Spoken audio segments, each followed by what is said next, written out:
Deconverted Man here. So this is Deconverted Man Unscripted because this is so simple, I don't even need logical fallacy counter to help me out. DPconversations, interesting name, has a video. Does God really exist? Her answer is yes, to her, at any rate, and she seems to really think that this is true, and has some link. Well, it's not even really a link, it just says passage location and where to go for it.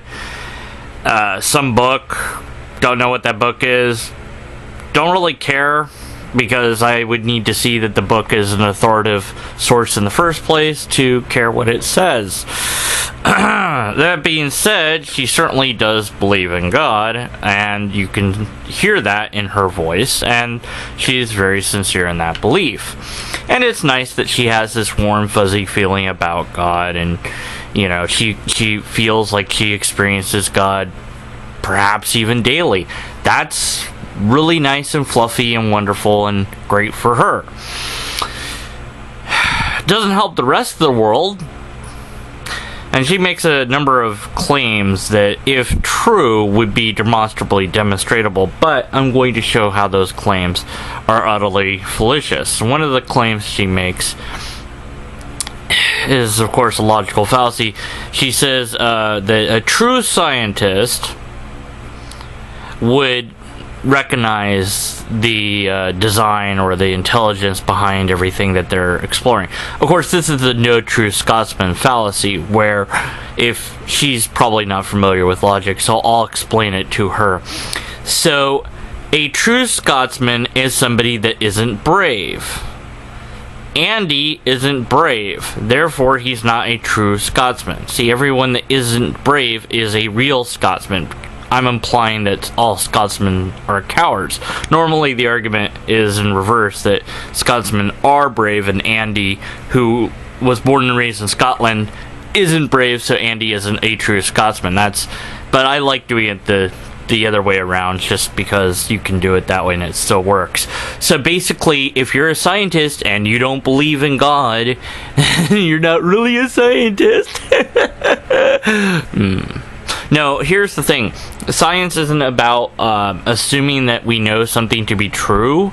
So a good scientist wouldn't just go, oh, well, it's all God. You know, they might believe that privately, or they might even do so publicly. They might actually debate that subject, and some scientists have done that. But there's just as many scientists that don't believe, and it depends what we mean by the word God. Now, you seem to be referring to a very specific God because you mentioned Adam and Eve, which suggests the Christian religion, Judeo-religion, to some extent, although you may have included some other philosophies or other religions into that belief system. I don't know. But the problem is even worse when she then says that once you know God, then all the problems will just go away, which is blatantly false, because Christians and other followers of multiple religions throughout time have known God, and problems still exist. So again, this is kind of the no true Scotsman in a sense. Actually, this would be more of a shifting of goalposts, that no matter who you pointed to or what group you pointed to, say they've been around. Let's say, you know, the Catholic Church has been around for 1,000+ years. I mean, they've been around a while, and they all sincerely believe in God, yet they still have problems, and problems still exist. Well, you could just simply say, well, they don't really believe in God. They don't really sincerely believe in God. They don't believe in God hard enough. There's not enough of them that believe in God. It hasn't been long enough, or you know, whatever other excuse, or they don't believe in the right God, so that's why there's still problems. So you could always find a way to move that goalpost back and simply say, well, you know, that person just didn't believe in God hard enough or long enough, and that's why problems still exist. Everyone in the entire world has to believe in God before problems would cease to exist. You could say that. And then you could go, of course, one step back and say they have to believe in a certain God. Then you could go another step back and say it has to be my God. And then when the problems continue to exist, you say, well, obviously they're just not believing in God hard enough. And that's why problems still exist. Here's an idea. The reason that problems still exist is because you're all just sitting around believing and not doing anything about those problems. The other thing that this is really narcissistic in a way. It's all about us. It's all about the humans, that everything was for us. It's all about me. It's all about this girl here that made this video. It's all about, because she's thinking solely about herself when she's talking about God, because she's talking about herself, really. Not to say that she is the literal God, but when you talk about God in this way, you're really just talking about your own ego, your own id, your own ideas, your own mentality. She loves herself, and part of her brain has decided that the way to express this love is to think that this love is God, rather than just her own brain. This is the most likely naturalistic explanation. There are others. I don't know what it is in her case, but at any rate, that's the most likely, I think, explanation. And while I say it's the most likely, you could say, well, where's your citation? Now I have to go dig for that. But at any rate, that's not going to matter to her, because she really believes in God. I'm not trying to convince her otherwise, because she's too deep into it. And that's not really my goal here. No, my goal is to just think critically about what she has said. Here's the thing. There are millions of people suffering and dying needlessly in this world. There's thousands and thousands of kids starving to death in Africa, malnutrition, dirty water, poor conditions, etc. There's people killing people right now. There's somebody somewhere torturing someone to death right now. There's all sorts of atrocities going on, but that you could say, well, that's just humans. Well, there's plenty of natural disasters that happen all the time that just wipe out people in a moment's notice. Bam, gone. Thousands and thousands of people destroyed, and their lives, the lives of those who knew those people, completely ruined. You're in a privileged position. You have a house, you have a computer, you have a way to upload videos to the internet, you have access to the internet, you have clothing, you appear to have maybe some makeup on. I'm not sure, maybe I'm wrong, maybe you don't. Seems that you've trimmed your eyebrows a bit, but maybe that's your natural look, I don't know. You have cosmetics, you have some sort of shampoo for your hair or whatever. You have a lot of things, I would assume, because you are healthy glow, healthy look, that you have adequate food and drinks and nutrition. So you have a ton of things that a lot of people do not have.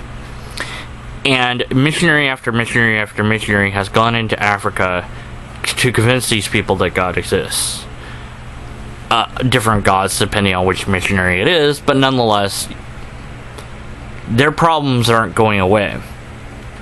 And their belief in God isn't helping them to get rid of those problems. In fact, maybe the opposite is true. The belief in God is enabling a lot of these problems to continue. Because now, rather than actually go and try to change things, they believe they can just fold their hands and pray, and those things will magically just change. They won't.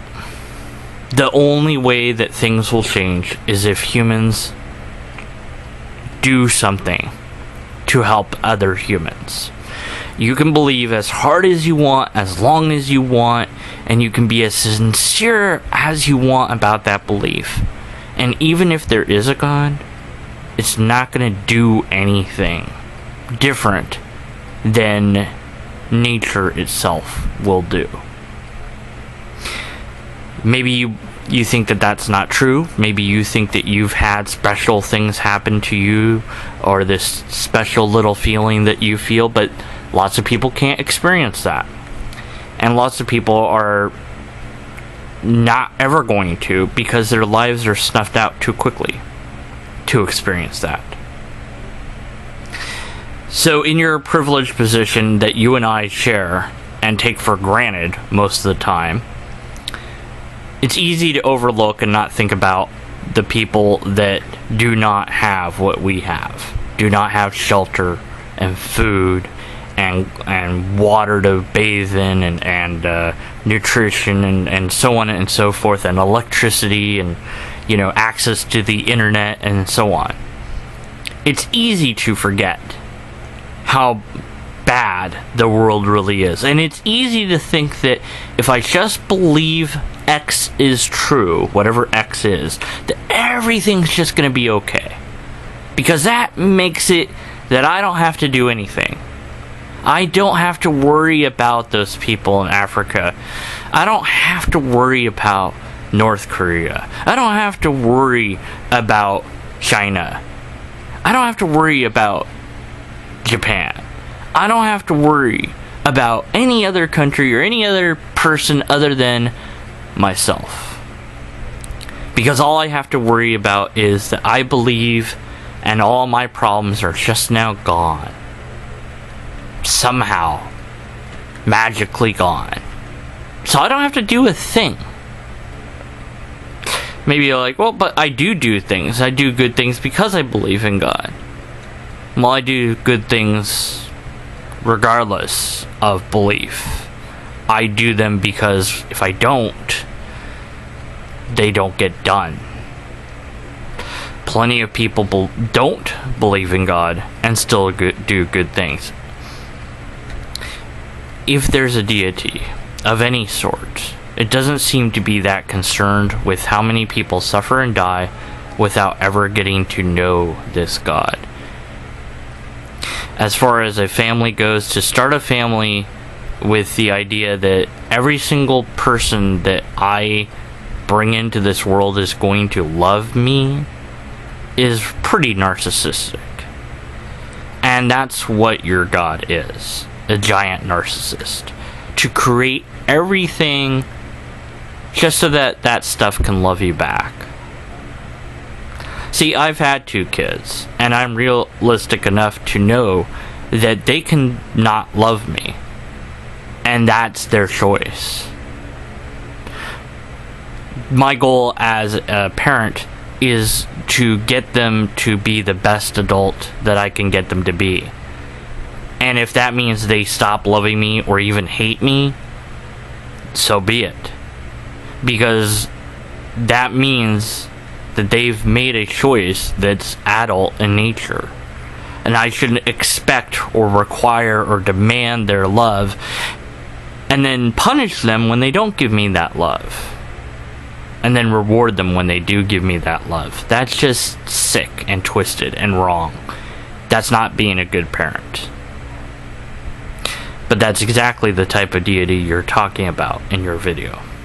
And maybe it does exist. Maybe a narcissistic God has created this universe just so that we can all love him, and it is a male type of God, even though God would be genderless, but it's a male figure because that's what's written in the books or whatever. And it's easier to think about him as this loving father that just cares about us so much that he doesn't do a darn thing to help out most of us, but he helps me. Isn't that wonderful? He just helps me. And maybe that's how it is. But I don't see any reason to believe that. There's a difference between believing that something is true and knowing that something is true. You and I both know, without a doubt in our minds, that gravity exists. And we can demonstrate gravity over and over again just by dropping a bottle of mustard, for example, or any other thing at all. As far as God, it's in here. That's it. until you can prove or show otherwise, it's a feeling. A feeling you feel in your brain and nowhere else. And it's nice to have a warm, fuzzy feeling, but you can generate that feeling without thinking about God. I know, because I can do it. And I also know that plenty of people don't do that and do all sorts of wonderful things for other people. But I don't sit around and think that if I believe hard enough that God doesn't exist, that everything will magically become better. That if everyone tomorrow woke up and realized there was no God, that suddenly, magically, we would have a better place. No. It would take time and energy and effort for us to make the world a better place. But maybe if we all woke up tomorrow and realized that all we've got is this life and all we've got is each other, then maybe that would be a better way that would get an actual result, rather than waking up tomorrow and us all believing that if we believed in God hard enough that all our problems would just go away, and so all of us just sit down and do absolutely nothing because we just think that if believing hard enough would solve all the problems. Do you really think that that would work? Do you really think that if everyone everywhere in the world stopped what they were doing, sat down or lied down, or just stood still and did absolutely nothing but believe in God, do you think that any problem would actually get solved? Or do you think that that's ludicrous? You have to make a choice. Do you believe because it feels good? Or do you believe because you have some sort of data, evidence, and facts to back it up? If you think you have data and facts and evidence, then your feelings are irrelevant.